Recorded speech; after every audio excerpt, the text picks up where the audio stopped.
पावसाळा सुरू झाला की त्वचेशी संबंधित तक्रारींमध्ये मोठ्या प्रमाणात वाढ होताना दिसते.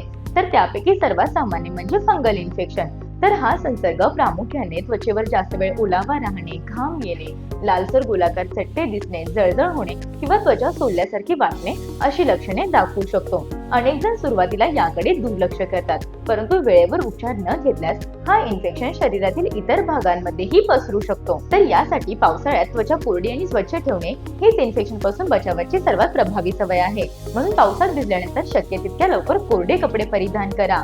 टॉवेल, नॅपकिन किंवा इतर वैयक्तिक वस्तू कोणासोबतही शेअर करू नका.